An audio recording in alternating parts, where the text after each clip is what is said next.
Good afternoon. I'm James Kendall from the Royal Geographical Society with IBG, and I'm delighted to welcome you to this webinar for geography students on the many career opportunities opened up by studying geography. Today, the session is on mapping, geographical information and data science. I'm delighted to be joined by three experts in the field. Firstly, Samantha Hughes, who's Commercial Analytics Manager at Avon. Then Helen Mackenzie, Senior GIS and Cartography Consultant at Steer Group. And Paul Naylor, Cartographic Design Consultant at Ordnance Survey. Over the next 45 minutes, you'll hear from all three experts, and they will be offering you insight, advice, and guidance. We're encouraging you to ask questions, so please do post those into the Slido chat. My colleagues Alex and Martin will be overseeing this, so we can cover questions throughout the webinar. We will do all we can to answer them, but we'll pick up the extra questions after the session, so do look out for an email with links to guidance and resources afterwards, along with a recording of the webinar. So to start, I would like to invite each of the expert panelists in turn to introduce themselves and to tell us a little bit about their background, career to date, and current role now. So firstly, I'm going to turn to Samantha. Over to you. Thanks, James. Good afternoon, everyone. So I'm Samantha Hughes. I currently work at Avon as a commercial analytics manager, as James just said. But I have a rich history in GIS, and I first started my career in local government.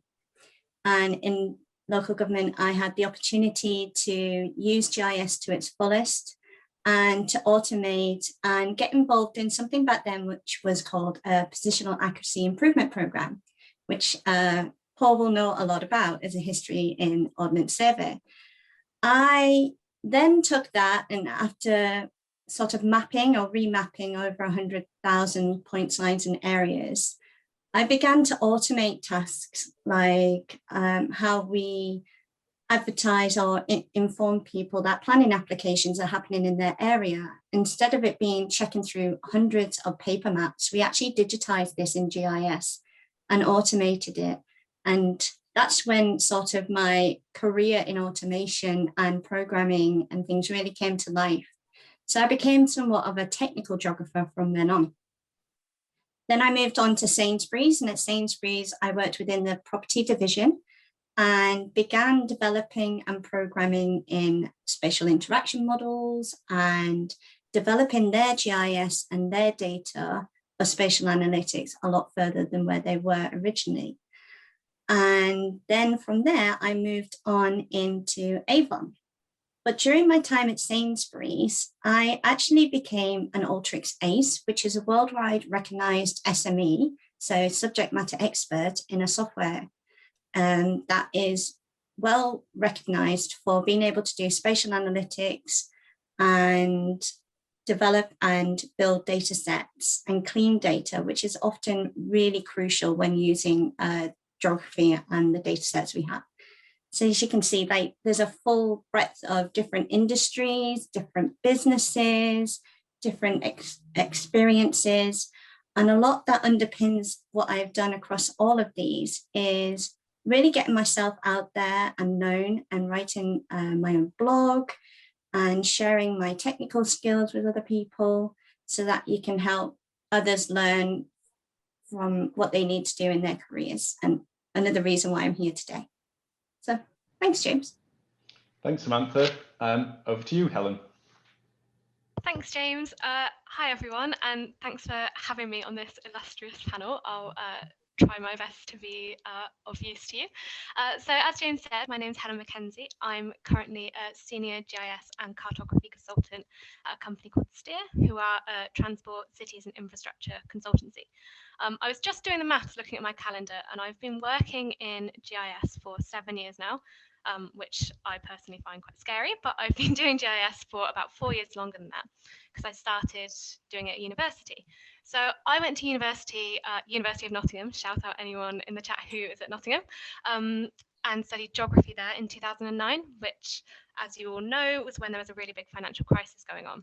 So the reason GIS really appealed to me, apart from the fact that I love maps, I love data, I love visualizations, was I really liked the idea of having almost a vocation and a trade and sort of a concrete set of skills that I could go and market after university.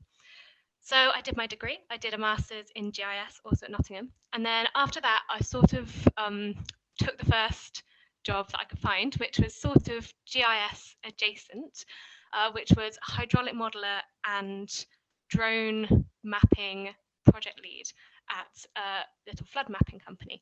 And it was really great to actually be, drones have been sort of a buzzword in GIS for a really long time. They've always been sort of synonymous with innovation. So it's really great to be sort of the boots on the ground and sort of understanding how that data was captured and the limitations of it and things like that. But it really made me realize that what I really love is the analysis and the visualization. So after a little while, I moved on to a landscape design consultancy called LDA Design in Oxford, and worked there on landscape design and urban design projects. And that's why I really started to realize that GIS and design often aren't thought of together. They're often thought of quite separate. One is maybe very technical and then the other is very creative. But that's why I really started to realize that the sort of where those two come together is where they're both really powerful. So after a year or so there, I moved on to Steer, which is where I've been for the last nearly 5 years. And I work in our design for movement team, and actually I now manage that team. And we're a team of GIS consultants, landscape designers, graphic designers, programmers. We're really sort of multidisciplinary area. So aside from managing that bunch of people, I also do a lot of consultancy work. So our main areas are transport, cities, and infrastructure. So the work I do is really providing insight and visualizations for a range of projects. So that might range from street design, really sort of really tight, really localized areas, through to rail franchising projects, through to business cases for huge rail lines. So GIS is a hugely varied area to get into. Even within just one job and one organization, you can be doing 100 different things. Sometimes it feels within the same week you might be doing those 100 different things. And it's a really brilliant industry to get into. So very exciting that you're all considering it. Thanks, James. Thanks, Helen. And now straight over to Paul. Thanks, James. So yeah, like James says, my name is Paul Naylor, and I'm a cartographic design consultant at Ordnance Survey. You won't believe this, but I've actually been there 23 years in January just gone, actually. So yeah, a bit of an anniversary for me. But my kind of entry into kind of cartography, GIS and geography was probably a little bit different to the other guys. I started as a cartographer at Ordnance Survey in 1998, working on what was then our kind of first foray into digital mapping. So if you're familiar with Ordnance Survey products, then you've probably seen our 1 to 25k Explorer, 1 to 50k Land Ranger, which are paper products. But we were just started to work on a vector product called Land Plan, which is a 1 to 10 file kind of street level product. And my job was to kind of do very basic updates to that product. You know, because of my level of entry, I wasn't allowed to do significant updates to some of the tiles that were used for that product. So I was tasked with doing very basic updates. And then kind of across the next 5 years, I was given more responsibility and allowed to work on more premium products, let's say like 1 to 25k Explorer, 1 to 50k Land Ranger. But then for me, an opportunity presented itself to create a new team, and I was tasked with helping formulate what that team might look like. And it was the cartographic design team. And the kind of reason for that was because Ordnance Survey were going through a bit of an evolution. You know, geographic data was changed, and Ordnance Survey were producing a lot more digital vector products. And of course, those vector products needed to look like something. They had to have a style. And so this team, with one of their roles, was tasked with doing that, with helping A, produce those products, but B, stylize them in a way that made them essentially look like a map.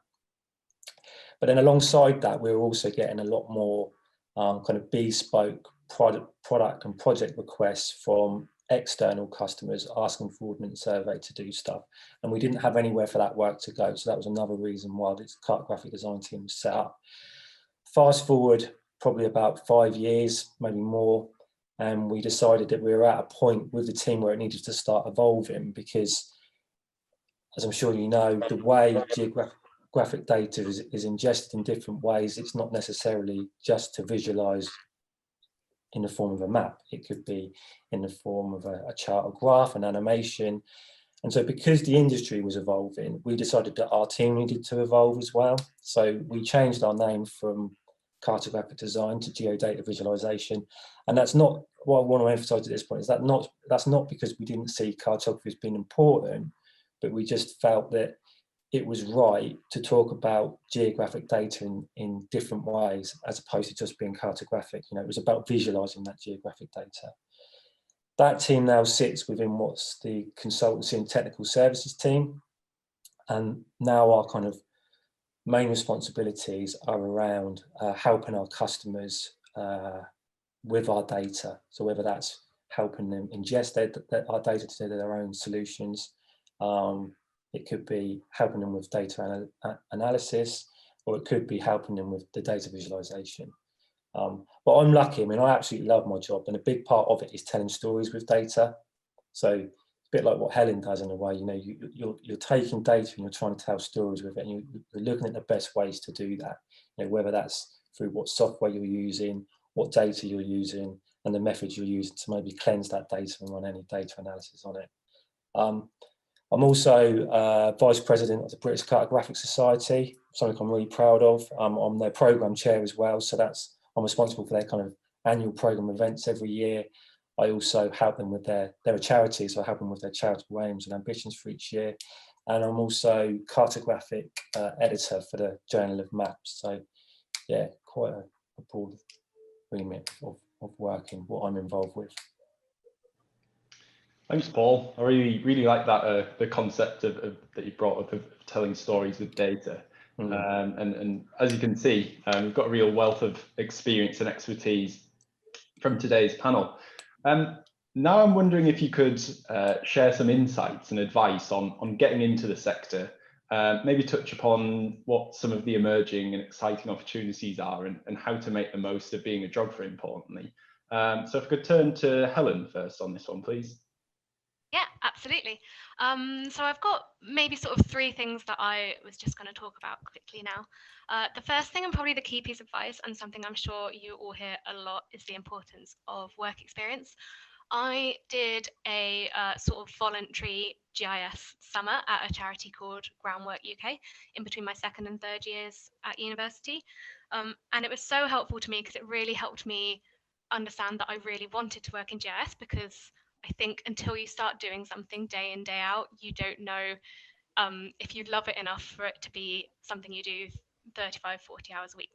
And also, when I came back in third year, I knew so much more about GIS than the rest of my peers, and it really helped me get good marks in my final year. So I really would stress the importance of work experience. I know it can be quite difficult to actually find that work experience, and I wouldn't say it necessarily has to be a formal placement, like a formal internship or anything like that. It can be something a bit more informal. There's actually loads of really good opportunities online to do GIS volunteering. There are organisations like Missing Maps and Humanitarian OpenStreetMap, and you can actually, there are programs where you contribute to OpenStreetMap, which, if you're not aware of it, is basically Wikipedia for GIS. And if I see that on someone's CV, I'm always super impressed, because it not only shows that you've got some experience, but it shows that you are sort of on the pulse with the industry and you're committed to helping the industry in general. You can also approach things like charities and community groups and see if there's any sort of project work you can do for them as a sort of work experience tool.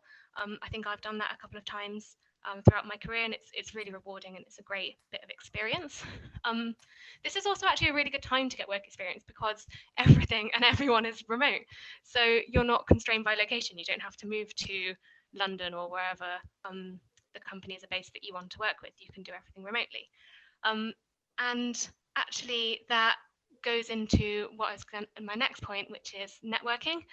Networking is, if you ask a lot of people, it's probably the least favorite part of their job, networking. Going into something like a conference and you don't know anyone there and everyone else seems to know each other, networking can be really intimidating. But actually at the moment, no one's doing that. We're all doing our networking on LinkedIn or Twitter, or we're having sort of informal coffees. And now is actually a really great time to network, because you can reach out to loads of people that you might not necessarily be able to reach out to previously. I think I was also going to talk quickly about CVs. I think quite a common mistake I see in CVs, I think across sort of the geospatial industry, but particularly with people going for entry-level jobs, is people have a real tendency to just sort of list every piece of software or data they've ever encountered on their CVs.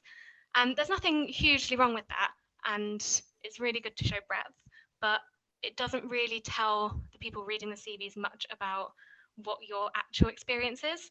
And if you just list a bunch of software, that kind of to me says they had one class in it, and so they've used it a little bit. They had a sort of introductory class. So I think it's really good to be where you, if you can find the space, to be a bit more specific about some of the projects you've worked on. So listing things like how you analyze data, specific tools, what problems you overcame, how you managed data, how you visualized it. Be really specific, and I think that's a lot more engaging and sort of really shows your skills rather than just list what your skills are. And then I think the only other thing I was going to mention, sorry, this sort of circles back to work experience, which I started with, was that GIS is a really niche industry, but it's also a hugely broad industry, which you probably got from what the three of us have been speaking about. So doing some work experience is really helpful to help you understand whether you want to work in something like consultancy or the public sector. And also in GIS, it's very rare that the company you work for is a GIS company. You might not necessarily be like in the GIS, well, you are in the GIS industry, but you might be more working in transport or conservation or education. It's important to think about the kind of industry you might be interested in rather than specifically GIS. And then my final point was starting to think about whether you see yourself more as a GIS user or a GIS specialist. And I would say that, so at our company, we have maybe 3 or 4 GIS specialists and about 150 GIS users. And I would say GIS users use GIS as a tool in like maybe a few times a week to sort of aid their general work, whereas a GIS specialist sort of does GIS day in, day out, 24/7, they live and breathe GIS, and a big part of what they do is also about supporting the GIS users. So whether that's from a training perspective or a data perspective, so that they can be quite different roles and both get to use GIS. So that's quite a good thing to start to think about, I think, before, yeah. I think that's everything from me, James. Thanks, Helen. Certainly lots to think about, and you know, lots to get started on straight away, I feel there. Paul, if I could turn to you next and have your perspectives on this, please. Yeah, of course.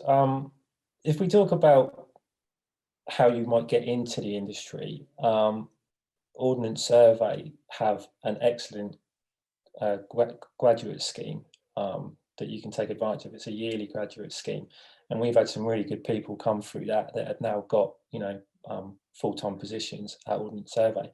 And personally, I feel like right now it's a great time to be getting into industries where the focus is around geography, you know, whether that be someone like Ordnance Survey who are quite data specific, or whether that's around companies that are delivering consultancy around GIS. And I know that it's been mentioned to us before we went live, actually, that some of you might be nervous around the current situation we're in and what challenges that might present. But I kind of look at that a bit differently, because if you look at someone like Ordnance Survey, who are based in Southampton, you know, although the majority of our staff are based in HQ, we do have a large proportion that are spread out throughout the country. So we have people in Scotland, we have people in Manchester, but because of the pandemic and the situation we find ourselves in now, obviously the majority of Ordnance Survey staff that can are working from home. And it feels that that's may long continue as well. So it feels to me that jobs going forward that are advertised by Ordnance Survey are going to be less about those people that can work specifically at Ordnance Survey HQ, but could be potentially living, do I want to say anywhere? Maybe not anywhere, but you get what I'm saying. And it feels like Ordnance Survey right now, you know, to use Ordnance Survey as an example, are going through a real journey. You know, in this past year, I think we've advertised for something like 300 new posts across the business. So we're really evolving. You know, things are changing. The way Ordnance Survey deliver our products and services are changing. So there are some real opportunities. And if you know anything about Ordnance Survey, we've got, you know, a wide range, breadth of job jobs that focus in and around geography. So I would, implore you to take advantage of that. There's people like Esri that have graduate schemes as well. So Esri, if you're familiar with those, are a GIS provider, software provider, they have a graduate scheme as well. And I'm sure there's many, many more that I've not named. But if you want some advice on other things you can do to kind of help you get noticed, then some of the examples Helen used are excellent. But there are a few more things I think we could touch on. One thing I like to use a lot of is social media. Get yourself on platforms like Twitter if you're not already on there, but use it to your advantage. There are a lot of people out there sharing work, happy to offer advice if you're producing stuff that you want people to look at. But I would implore you to get on platforms like Twitter and kind of showcase your skill sets and get noticed. The other thing to mention is things like societies. So become members of things like the AGI, British Cartographic Society.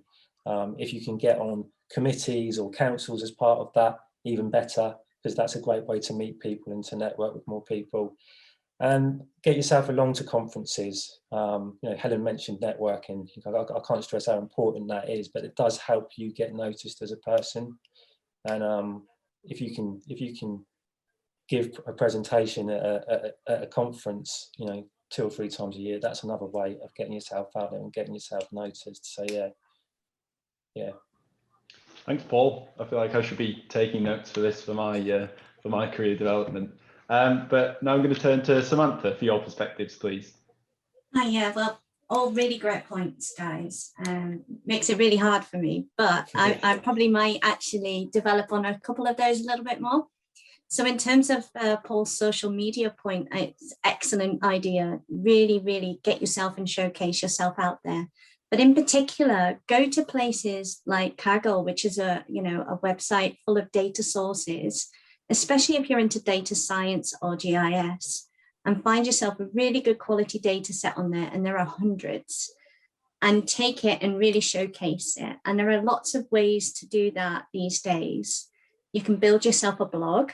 You can build yourself, story maps via Esri. You can build yourself a portfolio of posts on LinkedIn and really get that data set and create a journey of your skills with it to share with others.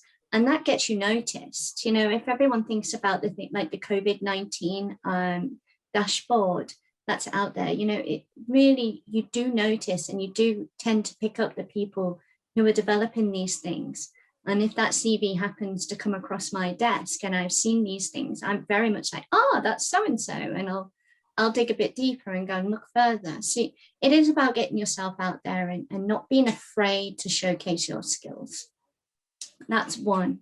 There is also industry placements that exists with companies, organizations, with universities, as well as what I want to call where you do a summer placement or internship as well. So very similar to what Helen mentioned, but actually taking it for like 3 months and going and working in industry and getting your experience known.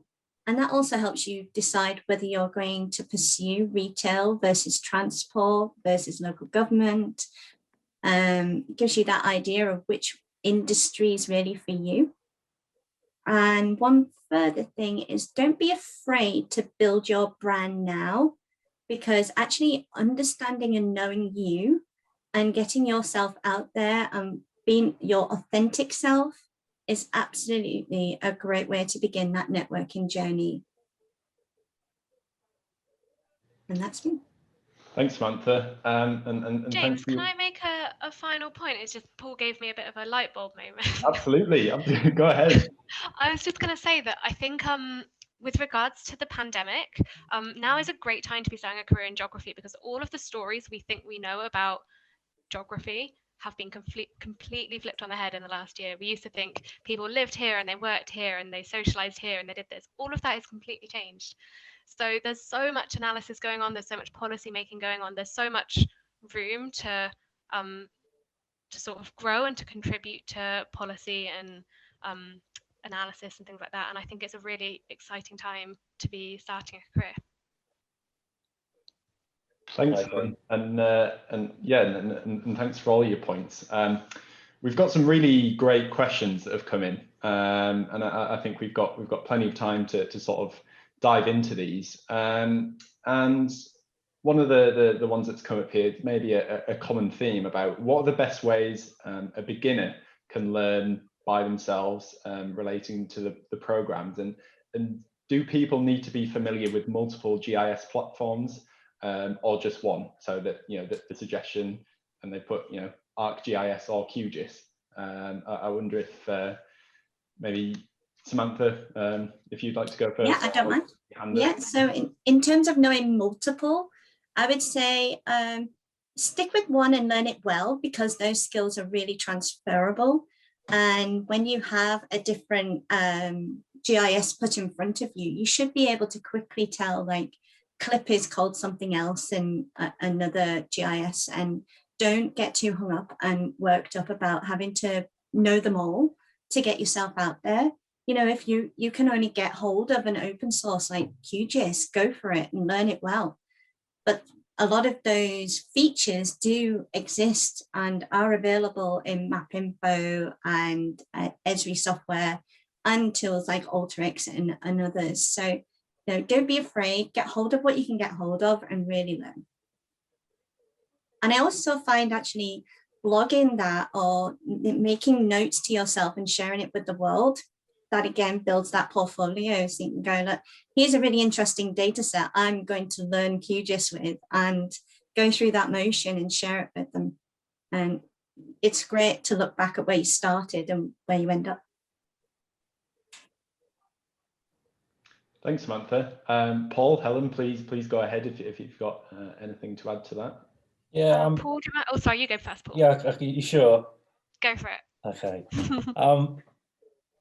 Yeah, I would very much agree. You know, you don't want to be the master of many, you know, and spread yourself too thin. So better to be the master of one. Sorry to go back to Ordnance Survey again, but because we are very much a data provider, and a lot of what we do is around providing solutions for customers, we will get people coming to us going, I'm trying to ingest Ordnance Survey data into MapInfo. So we have to have people that have MapInfo experience. We have to have people that have got Esri experience, and we have to have people that have got QGIS experience. But it goes a lot further than that. You know, there's not. I think I mentioned earlier, we're not just using geographic data through a GIS anymore. You know, you've got things like Tableau, Mapbox, Power BI. So we have to make sure within our team that we've got people that have got experience of all of those things. But I think to focus on one or two is much better than spreading yourself very thinly. And if you want to think about ways to learn new software, then get online. I mean, it's pretty much, if I've had to learn something new, that's, I find, the best way. There's so many good online tutorials for learning something. The QGIS community is amazing. You know, and if you get on Twitter and access that, it's a brilliant way to learn new stuff. I also find their communities are really good to really deep dive into them. Mm. Yeah, I think that's one of the really good things about the GIS industry is it's so welcoming and it's so good at knowledge sharing that if you want to learn how to do something, Google it, and about 6 people have written really amazing blog posts and tutorials about how to do things. So I completely echo what Paul said. Get online. Think about, when I'm trying to learn something new, I try and think about the end goal, where I want to get to, and then search for different tutorials to help get me there, rather than different people learn in different ways. But I find it really difficult to just sort of follow a tutorial step by step, because when I get to the end and I'm like, I just click the buttons it told me to. I don't really know how I learned that. So I like to sort of think of an end goal and then try and get there with the help of different resources. I think just jumping back to software again, I think it's quite important. I agree with you guys, but I think it is important to be software agnostic and don't be sort of very married to specific software platforms. Don't not go for a job or not go for a certain project if it's not in the software package you're most comfortable with, because like Sam said, they are all quite not interchangeable, but if you can use one, you can normally use a few others. But I would also say, like, make sure you have a go at all of them and get at least a sort of very basic understanding, because you might find that you have one that you actually prefer and does a lot more of what you wanted to do. So when I was at university, I mostly used Esri platforms. In fact, I think I only use Esri platforms, and for quite a long time I stuck to that. And then one day I just said, I'm going to try and learn QGIS, and now I haven't looked back, and I just use QGIS for almost everything. So I wouldn't sort of, make sure you don't silo yourself with one platform. Thanks, Helen, and Samantha and Paul for those points.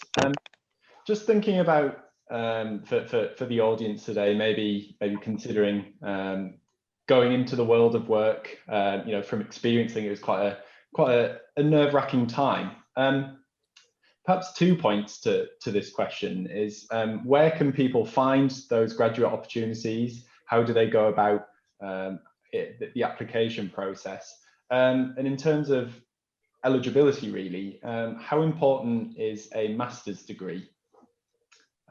So open to anyone, please go.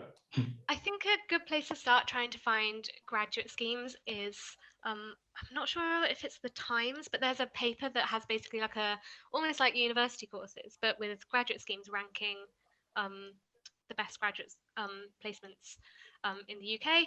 And just to give a little plug for my company, I think we in the last few years have always placed in the top 100 for SME graduate schemes. So they're a really good place to start looking for excellent graduate schemes like ours. And I suppose other places to look for them, I assume that sort of university career departments would be able to help with that.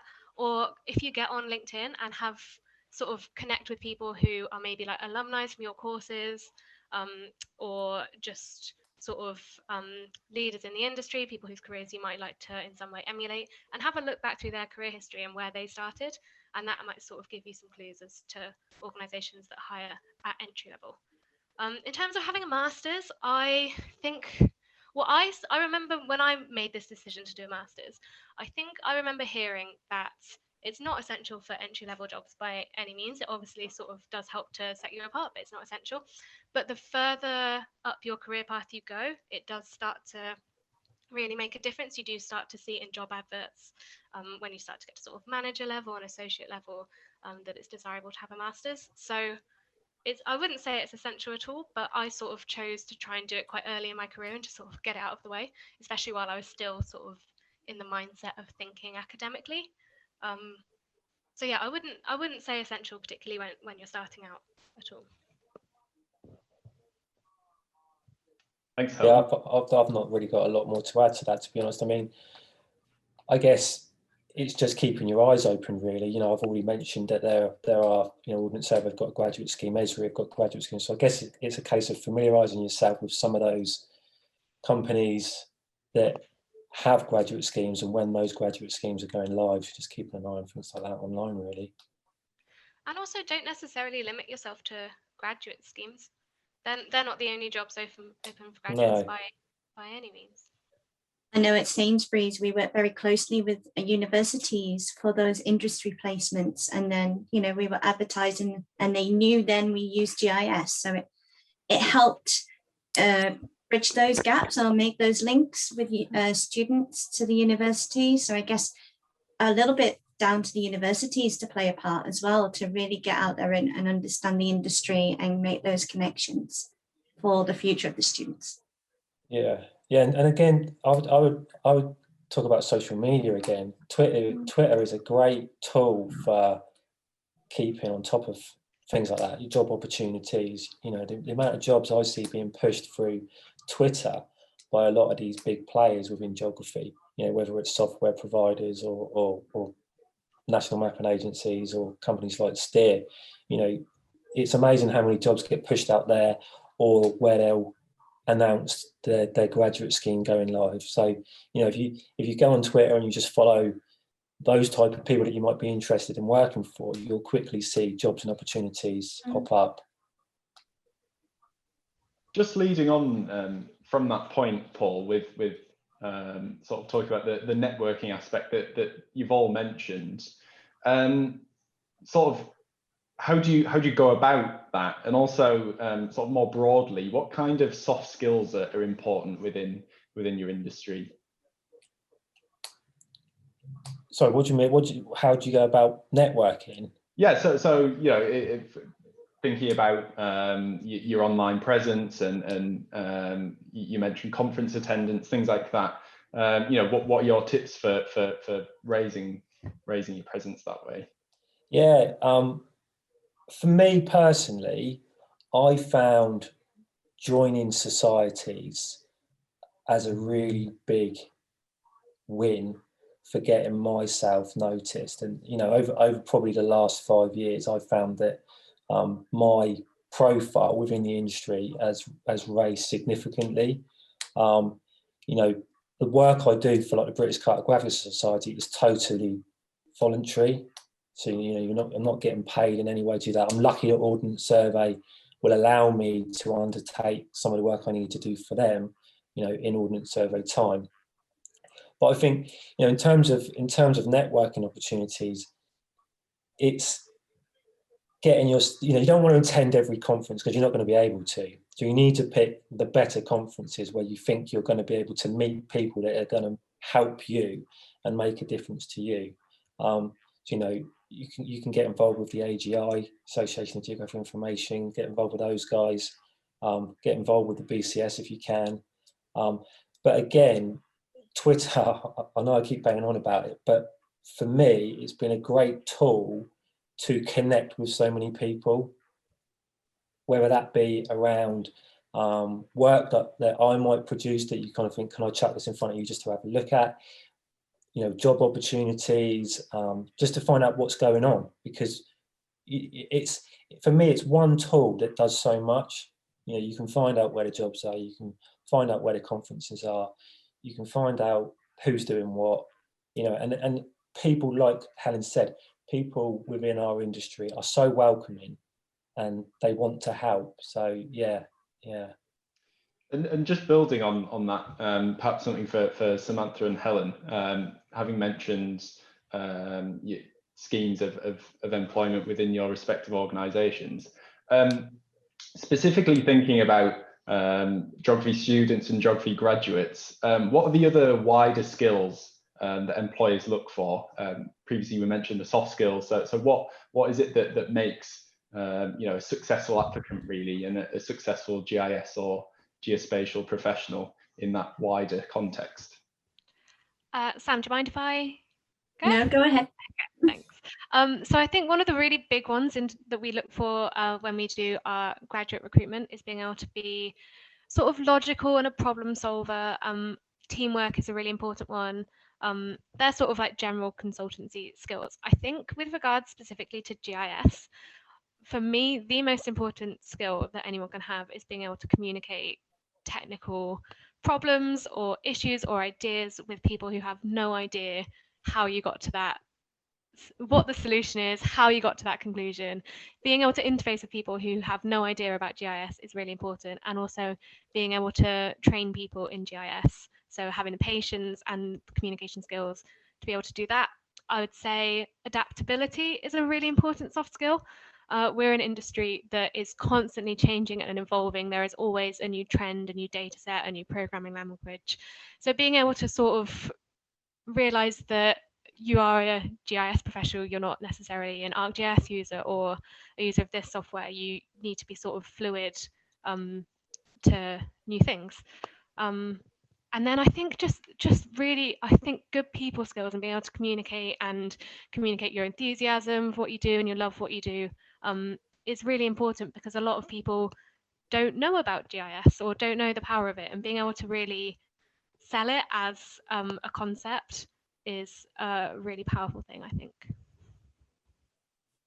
I just have one final point to add to that, because Helen's covered quite a lot of the soft skills. But what I would say is always turn up with your passion, because you can absolutely deliver all your soft skills. But if you're really droney and scared and hiding behind your CV like this, you're not really going to sell the fact that you want to be part of this team in this role. So bring your passion with you. And one of the people I've hired in the past, you know, had a real passion for New York, turned up with a New York data set, sold it to me instantly, because I could see how much she loved to go to New York, how much she travels, and how all that meant something to her in her life. And it just really drew me in. And I was like, yeah, I want that individual, because they're able to stand up, share what they love to do, and clearly deliver that message. So a lot of what Helen said is absolutely true, but bring your passion to.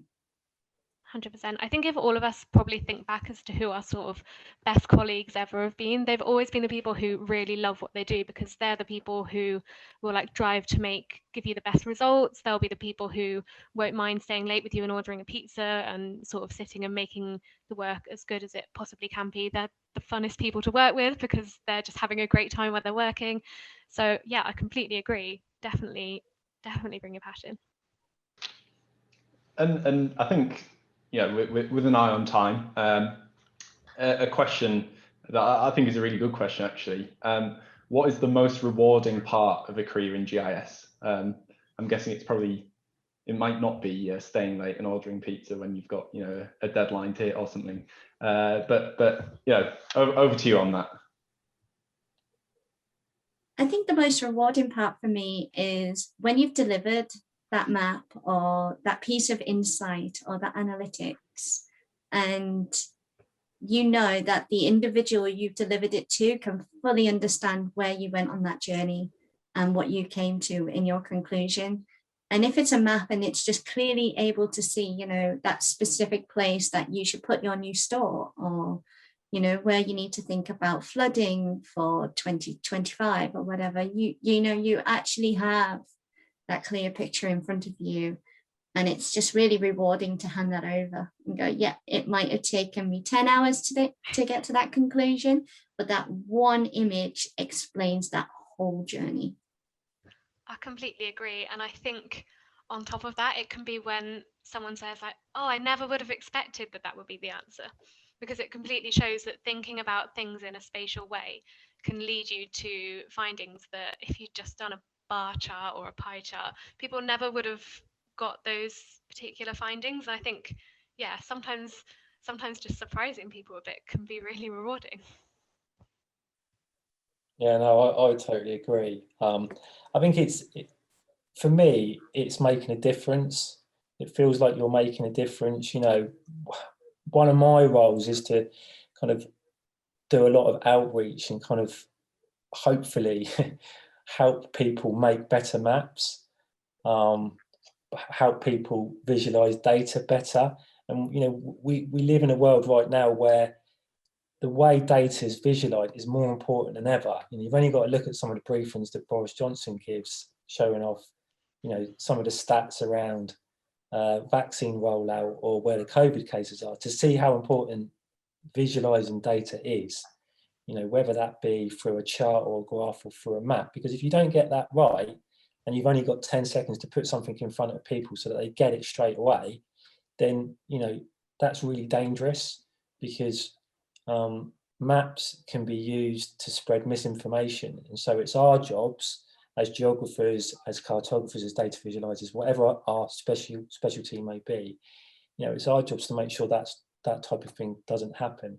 So in my role, I'm sure the other guys' roles as well, knowing that you're making a difference, whether you're telling a story or showing how data analysis can be used to gain insight or answer questions, that's the reward for me. Fantastic. Just with an eye on the timer in the last couple of minutes, so just to reiterate to everyone, and firstly to say thank you to Paul, Samantha, and Helen. We recognise you're exceptionally busy, so we do have to bring this to a close, unfortunately. So the last thing for consideration, I think, is what is one last message you'd like to pass on to someone starting out right now? So if we go Paul first, then Samantha, then Helen. One last message for people starting out in GIS. I would say don't be afraid to show off what you can do with work-wise. So, create a portfolio of stuff you've done and don't be afraid to share it. I think that's the most important piece of advice. we've mentioned how welcoming people are, and for me personally, I found creating my own portfolio of work, and I think that helps for interviews as well. Sam mentioned it earlier about somebody who came to an interview with a data set. If you've got that to show people from the off, you've got a portfolio that you can say, this is what I've done. This was done because of X, and this was done because of Y. I think that's really important. I'd just like to say, bring your passion. Just bring yourself and bring your passion. It will shine through. And I would probably say, don't be afraid when job adverts list the need to have about 1 million different skills on it, because I think it's a bit of a bad habit that our industry has got into.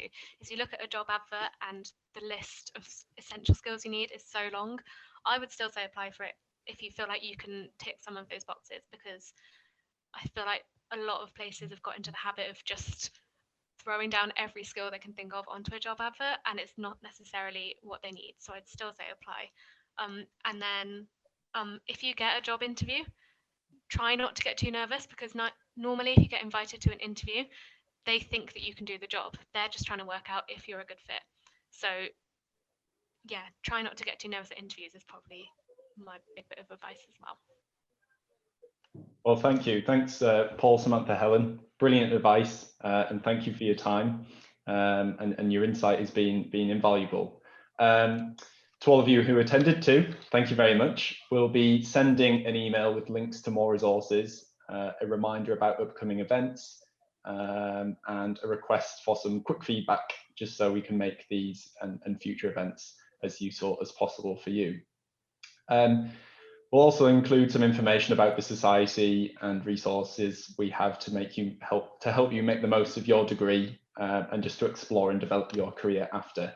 There is a wealth of information out there on the website, and for the questions that unfortunately we couldn't answer, hopefully the resources that we'll point you to will be really useful for you there.